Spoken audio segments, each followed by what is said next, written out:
जी, अस्सलाम वालेकुम। मैं हूँ अवैस सलीम और मेरे साथ अभी कुछ देर में जॉइन कर लेंगे जावेद-उर-रहमान साहब। वक़ार साहब आज कुछ बिज़ी हैं, लेकिन उम्मीद है कि वो भी हमें शायद जॉइन कर सकें, वरना जावेद साहब तो होंगे। अब आज हमारा जो एजेंडा है, वो जैसे हमने कल भी बात की थी कि फ़ोकस शिफ्ट होना शुरू हो गया है अब नवाज़ शरीफ साहब की वापसी के बाद।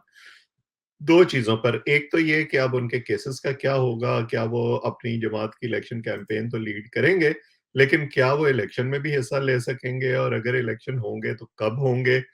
क्योंकि अपनी तकरीर में इस हवाले से उन्होंने कोई वाज़ेह डिमांड नहीं की। पीपल्स पार्टी इस हवाले से कुछ खफ़ा-खफ़ा नज़र आती है। दूसरी तरफ ये जो 9 मई का मामला अदालतों में चल रहा है, मिलिट्री कोर्ट्स के हवाले से बड़े क्वेश्चन मार्क हैं। हुकूमत ने उस बारे में अपना जवाब भी सुप्रीम कोर्ट में दाखिल करा दिया है। वो केस जो है वो भी कल समाअत होगा। उसको हियरिंग के लिए लगा दिया गया है। शेख रशीद साहब जो हैं वो नए अज़ाइम का इज़हार कर रहे हैं, जिसको वो चिल्ला कह रहे हैं उससे निकलने के बाद। तो ये तमाम चीज़ें आज हम डिस्कस करेंगे। जावेद साहब, पहले तो मेरा ख़्याल है कि नवाज़ शरीफ साहब से शुरू करते हैं। नवाज़ शरीफ साहब ने अपने सियासी राब्ते ऐसे लगता है कि बहाल करने शुरू कर दिए हैं, वतन वापस पहुँच के, अगरचे उनमें कभी उस तरह से तात्तुल आया तो नहीं था इन 4 सालों के दौरान भी। वो ज़ाहिर है लोग वहाँ जाते थे, वो उनसे मुलाकातें करते थे, खबरें आती थीं। लेकिन अब जो ये राब्ते पाकिस्तान में आके उन्होंने करने की कोशिश कर रहे हैं या करेंगे, ये मेरा ख़्याल है कि इंडिकेट करेगा कि किस तरह का इलेक्शन अलायंस जो है वो बनता है। और अगर आप देखें, ओन चौधरी साहब उनके इस्तकबालिया काफ़िले में मौजूद थे, उससे ये लग जो इमीडिएट इंडिकेशन है वो तो ये है कि जहांगीर तरीन की इस्तेहकाम पाकिस्तान पार्टी और जो मुस्लिम लीग नून है, कम अज कम ये तो इकट्ठे कोई स्ट्रेटजी बनाएंगे। जी, अवैध साहब देखें, नवाज़ शरीफ साहब का जहाँ तक राब्तों की बात है, ये बहुत ज़रूरी है, अभी इनिशियल स्टेजेस पे। इलेक्शंस में तो चलें ये एक-दूसरे के हलीफ या हरीफ होना वो एक अलहदा अनसर है, लेकिन अभी आके उनको जिस तरीके से अपनी स्ट्रेंथ शो करानी है कि पॉलिटिकल पार्टीज़ कौन-सी देखें पीएमएलक्यू की तरफ से उनको सबसे पहले जो तो चौधरी शुजात साहब ने उनको वेलकम किया है। अब पीपल्स पार्टी की तरफ से ज़रदारी साहब वग़ैरह और उनके जब ये जो राब्ते होने हैं, अब हमारी इत्तलात के मुताबिक तो इन्होंने पहले जो राब्ते का सिलसिला जो शुरू करना है वो टेलीफ़ोनिक शुरू करना है। इन्होंने नवाज़ शरीफ साहब ने इनको फ़ोन करने हैं। ज़रदारी साहब को फ़ोन करना है, एएनपी को उसके अलावा पीएमएलक्यू इन सब लोगों को फ़ोन करेंगे, सिवाय पीटीआई के। और उसमें ये जो इनिशियल बात वो ये होगी कि इलेक्शंस से रिलेटेड, ये भी मेरे ख़्याल से जो हम कल डिस्कस कर रहे थे कि इन्होंने इलेक्शन का ज़िक्र नहीं किया। मेरा ये ख़्याल था कि ये कोई दानिस्ता भी ऐसी कोई चीज़ें हो सकती हैं। आखिर जो जिन्होंने सारे पहलू टच किए, इलेक्शन का पहलू क्यों नहीं टच किया? ये मतलब कि अगर मैं मेरे जैसा बंदा एक इस तरह से सोच सकता है, तो जिन ब्रेन्स ने बैठ के ये पूरा कॉम्पैक्ट तकरीर लिखी या वो सारी चीज़ें की होंगी, जिसमें शेर भी शामिल हैं, वो चीज़ें भी शामिल हैं, उसमें इलेक्शन का ख़्याल तो उनको भी आया होगा। तो ये दानिस्ता है मेरे ख़्याल से। और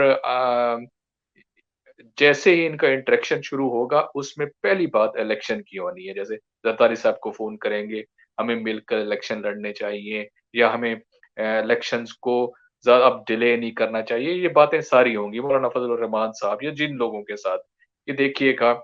और दूसरा ये है कि इनकी सज़ा की ख़त्म होने मुझे ये लगता है कि जो इनका अब सज़ा से रिलेटेड इनको ज़्यादा मसाइल नहीं इनके लिए खड़े वो होने हैं। केस जो है वो लगा हुआ है, मतलब ये 24 23 तारीख को जो है वो इस हवाले से समाअत होगी। लेकिन जो है वो मेरी मालूमात जिसका मैं तज़किरा करता रहता हूँ वो यही है कि केसेस के हवाले से तो अंडरस्टैंडिंग है कि इनके और मरियम बीबी के केसेस जो हैं उस पर गो स्लो होगा, लेकिन ये कि उस हवाले से क्या वो इस हद तक चीज़ें चली जाएँगी कि सारा कुछ वाइप आउट करके इनकी वापस इक़्तिदार में वापसी का रास्ता जो है वो हमवार हो जाए। वो बात मेरा ख्याल है कि अभी नहीं है, अगरचे नून लीग की जो सपोर्टर्स हैं और क़यादत है वो ये इंप्रेशन देने की कोशिश कर रही है। आगे चलते हैं, गिलानी साहब ने हमें ज्वाइन कर लिया है। गिलानी साहब, ये जो फौजी अदालतों का मामला है, हुकूमत ने सुप्रीम कोर्ट में जवाब जमा करा दिया है, और वो जवाब मुझे तो वो जैसे कहते हैं पंजाबी में कि चिट्टा जवाब ही लगता। हाँ जी, ये आज एक्चुअली उन्होंने जमा करवाई जो सोशल मीडिया पे चलती रही है सारी, इसमें उन्होंने कहा कि हमने ये ज़रूरी समझा कि ये इनको शुरू कर दें ताकि जो बेगुनाह हैं उनको हम बेगुनाह करार पाएँ, जिनकी जितनी सज़ा बनती है उतनी सज़ा दे दें। देखिए बदकिस्मती ये थी कि उस वक़्त भी जब अटॉर्नी जनरल जब उमर अता बंदयाल चीफ जस्टिस थे, तो उस वक़्त भी अदालत को यकीन दहानी तो बज़ाहिर कराई जा रही थी। लेकिन दूसरी तरफ आपको याद होगा कि डीजीएसपीआर ने इस पे एक प्रेस कॉन्फ्रेंस की थी, जिसमें उन्होंने बाकायदा कहा था कि मिलिट्री ट्रायल शुरू हो चुके हुए हैं। उसके बावजूद अटॉर्नी जनरल का उस वक़्त कहना कोर्ट में कि अभी शुरू नहीं हुए। ये एक मुबहम बयान था, या मेरा ख़्याल है कि उस वक़्त एक सिर्फ़ पर्दापोशी थी ताकि वक़्त गुज़र जाए। अब जो हमारे पास मुसद्दिक़ा इत्तलात हैं अवैस साहब, उसमें मैं अमेरिका में भी जो हमारे नाज़रीन हमें सुनते हैं कि ना सिर्फ़ ये ट्रायल शुरू हो चुके हुए हैं, बल्कि मैं आपको यकीन से कहता हूँ कि बहुत सारी जगहों पे ये बड़े स्पीडी ट्रायल हुए हैं और ये कंक्लूड हो चुके हुए हैं और उनके फैसले महफूज कर लिए गए हैं। और आइंदा चंद दिनों में जब ये समाअत होगी सुप्रीम कोर्ट में, कई जगहों पे शायद आपको ये नज़र आए कि ये फैसले भी सुना दिए गए हैं।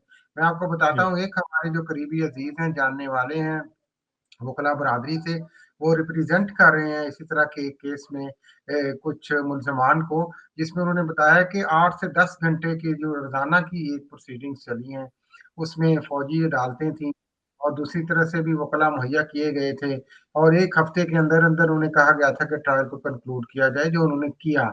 और उसमें उन्होंने बताया कि 4 के करीब 3 से 4 जो फ़ौजी अफ़सरान हैं, कर्नल लेवल की सतह के, वो बैठे होते हैं, जिसमें एक जज की हैसियत होती है, बाकी ऑब्जर्वर्स होते हैं। तो ये ट्रायल ऑलमोस्ट कंक्लूड भी हो चुके हैं बहुत सी जगहों पे, शुरू होने की बात नहीं है ये अब। तो अब उस पे जो भी फैसला देगी अब मिलिट्री कोर्ट के हवाले से सुप्रीम कोर्ट, वो आइदर इसको एंडोर्स करेगी या उनकी प्रोसीडिंग्स के बाद अगर कोई फैसला आ जाता है तो वो रिवर्स होगा या नहीं होगा। अब ये सारे जो बहसें हैं, सवालात हैं, ज़ाहिर है अगर उन लोगों के जो पीटीआई के बज़ाहिर एक्टिविस्ट हैं या नहीं भी हैं, या मुल्ज़िमान हैं, वो लोग या उनके वकला सुप्रीम कोर्ट में भी हैं, लतीफ़ खोसा साहब जो मिलिट्री कोर्ट ट्रायल में हैं, एतजाज़ अहसन साहब हैं, तो सुप्रीम कोर्ट में शायद ही अपनी बातें करें आगे जाके जब ये समाअत शुरू होती है। तो मेरा तो ख़्याल है कि जो फ़ौजी मिलिट्री एस्टेब्लिशमेंट है, वो एग्ज़ाम्पल सेट करने के लिए बिल्कुल तैयार है और शायद उनमें कुछ केसेज़ में एग्ज़ाम्पल सेट कर दी जाए जब तक कि ये फैसला आए। बिल्कुल, लेकिन इस हवाले से ये केस की समाअत तो होगी, फैसला भी आएगा। शेख रशीद साहब जो हैं, गिलानी साहब, वो चिल्ले से बाहर आ गए हैं और अब उन्होंने नया मिशन पकड़ लिया है। वो कह रहे हैं कि मैं 9 मई के तमाम मुल्ज़िमान को आम माफ़ी दिलवाऊंगा। ये आपको लगता है कि वो हमेशा से शेख रशीद साहब कहते हैं कि जी मैं तो गेट नंबर 4 का एलची हूँ, इस दफा भी वो पैगाम रसानी कर रहे हैं या कोई ज़ाती ख्वाहिश का इजहार कर रहे हैं? मेरा ख़्याल है कि वो अपनी ज़ाती ख्वाहिश का इज़हार कर रहे हैं। वो बार-बार हम बात ये कर चुके हैं अवैध साहब तौबा के हवाले से, कि तौबा असल मकसद ये नहीं है कि ये सब कुछ जो हो गया, असल मकसद आगे यही है कि ये तौबा कैसे होगी। तो वो तौबा के मुख्तलिफ मकामात हैं, तौबा के मुख्तलिफ बयानात हैं, उनको कैसे आगे लेके जाना है। देखिए ये कतई नज़र शेख रशीद साहब के बयान से ये एक बहस बड़ी संजीदा चली भी थी और शायद बहुत सारे दबे हलकों में ये बात होती भी है कि देखें ये बहुत बड़ी गलती हुई, लेकिन क्या इसमें सिर्फ़ सॉरी पीटीआई ही कसूरवार थी? क्या फ़ौज इस सारे मामलात से जो पीटीआई को इस नहज तक लेके गए बरी ज़िम्मा थी? ये सवालात तो उठते हैं, जो इल्मी हलकों में मेरा हैं और ख़्याल है कि गिलानी साहब के मैं सिर्फ चिल्ले कंक्लूड कर लेने दीजिए 1 मिनट मुझे। ये एक बहस ज़रूरी है, जिसमें एक बात की जाती है कि ठीक है वन फॉर ऑल, अब जो गलती हुई, अब जिनको आपने जो बहुत अहम समझते हैं सज़ा दे के बाकियों के लिए शायद माफ़ी का ऐलान कर दिया जाए। ये ख़्वाहिश भी है, ये एक तजवीज़ भी है। शेख रशीद साहब चूँकि इसमें एक सुलह पसंद आपको पता है मामलात चलाने के लिए वो जाने जाते हैं, शायद वो पैगाम भी कुछ लेके आए हों। लेकिन अगर कोई ऐसा पैगाम आता है तो मेरा ख़्याल है कोई ये बुरा पैगाम नहीं है। और अगर कोई बिल्कुल। आम माफ़ी दे दी जाती है एक दफ़ा के लिए, इसमें सिर्फ़ एक आखिरी सवाल है, फिर जावेद साहब को ले लें। अभी तक शेख साहब ने ये नहीं क्लियर किया क्या उस आम माफ़ी में इमरान खान साहब शामिल हैं कि नहीं है? यही तो क्रिटिकल क्वेश्चन है जी जावेद साहब। मेरा ये ख्याल है कि चिल्ले के आने का असर ये एक दिन में छट नहीं सकता। वो फौरी तौर पे ये अपनी तरफ से ये बात नहीं कर सकते। इतनी हिम्मत, जुर्रत या हम ये नहीं कह सकते कि फौरी तौर पे अपनी उनका थॉट प्रोसेस खुद से स्टार्ट नहीं हो सकता। ये उन्होंने पूरा एक प्लान के तहत वो वैसे भी तो एक-एक चीज़ को सामने पर्चे से देखकर पढ़ रहे थे। मैं नहीं समझता कि वो ऐसे इतनी बड़ी बात ऐसे कह देंगे और इसके अंदर वो जो आपने आखिरी बात की, उससे मैं इत्तेफ़ाक नहीं करूँगा कि खान साहब भी उस आम माफ़ी में शामिल हैं या नहीं हैं। मैं इसके बारे में वो मेरी ये टेक है। अंग्रेजी में नहीं, कहते हैं हमने तो क्वेश्चन मार्क रखा है। अंग्रेजी में कहते हैं गिलानी साहब कि some animals are more equal than others, तो some animals are more inferior than others, ये भी हो सकता है इन मामलात में। तो जावेद साहब, थोड़ी सी इलेक्शन की भी बात करें। मेरा ख्याल है, अब जैसे मैंने शुरू में कहा था कि कहा जा रहा है कि जी मियाँ साहब ने क्योंकि इस हवाले से डिमांड नहीं की, और कल गिलानी साहब ने भी हमें बताया था कि नून लीग अभी इतनी जल्दी इंतखाबात नहीं चाहती। जाहिर है वो चाहेंगे अब मियाँ साहब आए हैं, कुछ अरसा वो कैंपेन चलाएं, कुछ वोटर्स को माइल करें। और अब तो ये भी खबरें आनी शुरू हो गई हैं कि अगर इलेक्शन डिले हो जाते हैं तो मुमकिन है कि निगरान वजीर आजम साहब जो हैं उनको तब्दील कर दिया जाए, क्योंकि उनसे भी जो मुक़्तदरा कुव्वतें हैं वो कोई इतनी खुश नहीं है। नाराजगी की भी मुझे को बज़ाहिर वजह समझ में नहीं आती। दूसरी तरफ ये पीपल्स पार्टी वाले इल्जाम लगा रहे हैं नून लीग पर, बार बार रोज वो प्रेस कॉन्फ्रेंसें कर रहे हैं, बयान दे रहे हैं। ये क्या हो रहा है जावेद साहब? पीपल्स पार्टी ने अपनी सेकंड और थर्ड टियर जो उनके सियासतदान हैं, उनसे ये इलेक्शन चोरी की बातें कहलवाना शुरू कर दी हैं। और खुद वो ये बात कर रहे हैं, जो हैवी वेट्स हैं, वो ये कह रहे हैं कि इलेक्शन किसी सूरत में डिले नहीं होना चाहिए। और सारा जो उनका फोकस है, वो जो कहना चाह रहे हैं इलेक्शन कमीशन को वो क्या कहेंगे, वो क्या पाकिस्तान मुस्लिम लीग नून को रहे हैं, पता नहीं मैसेज किसको दे रहे हैं, क्या कह रहे हैं वो ये समझाने की कोशिश कर रहे हैं कि इलेक्शन किसी सूरत में डिले, उनको ये लगता है कि पीएमएलएन जी गिलानी साहब, आपने सवाल सुना, मेरा ख्याल है आप शुरू करें वहीं से जहां से जावेद साहब ने शुरू। मेरा ख्याल है कि देखिए बात ये सारी अल्टीमेटली वैसा भी इस चीज पे आती है कि पॉलिटिकल इंजीनियरिंग का जो प्रोसेस है, ये जो निगरान वजीर आजम की अफवाहें चलना बदलना, इसको लंबा कर देना, इलेक्शन को आगे ले जाना, 90 दिन से आगे कर लेना, माहौल बनाना, ये सारा एक पॉलिटिकल इंजीनियरिंग का प्रोसेस है। और बदकिस्मती से मेरा ख्याल है कि ये चल रहा है मुल्क में और शायद चलता नजर आए। लेकिन जो आईनी तौर पे या आइडियल बात तो यही थी कि कोई भी निगरान वजीर आजम हो, वो अपने दायरा कार में इलेक्शन के हवाले से काम करे, 90 दिन में इलेक्शन हो, फिर आगे चला जाए। लेकिन वो 90 दिन वाला इलेक्शन तो पंजाब और केपी के बाद से वैसे ही इस मुल्क में ख्वाब बन के रह गए। तो मेरा ख्याल है कि ज्यादा ये पॉलिटिकल इंजीनियरिंग का मसला है। बाकी ये सारी ख्वाहिशात हैं उसमें केक के हिस्से वाली, कि किसको क्या मिले। रियल डेमोक्रेसी, रियल कॉन्स्टिट्यूशन का प्रिवेल करना, उसका इम्पोज होना, उसका अमल होना, ये तो मेरा ख्याल है अब एक ख्याली बातें रह गई पाकिस्तान में। बिल्कुल जावेद साहब, आप भी मेरा ख्याल है बात खत्म कर लें। जो आप की बात दरमियान में रह गई थी, आप उसको जारी रखें। जी, जी, केयर टेकर प्राइम मिनिस्टर से रिलेटेड देखें, उस तरह के वो नो कॉन्फिडेंस मोशन तो उनकी मूव नहीं हो सकती। ना ही पहले कोई ऐसी हमें नज़ीर मिलती हो कि जिसके अंदर केयर टेकर प्राइम मिनिस्टर को चेंज किया गया हो।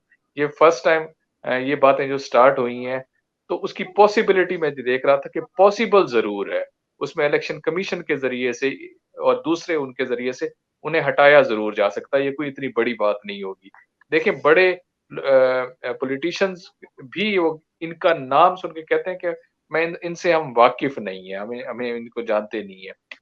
ये ढूंढना बहुत जरूरी है, जो अभी नहीं पता चल रहा कि इनसे गलतियां क्या हो रही हैं, ये क्या ऐसी बातें कर रहे हैं, जो कौन सी ऐसी इन्होंने अपने कद से बड़ा कोई बयान दे रहे हैं या स्टेप्स ले रहे हैं।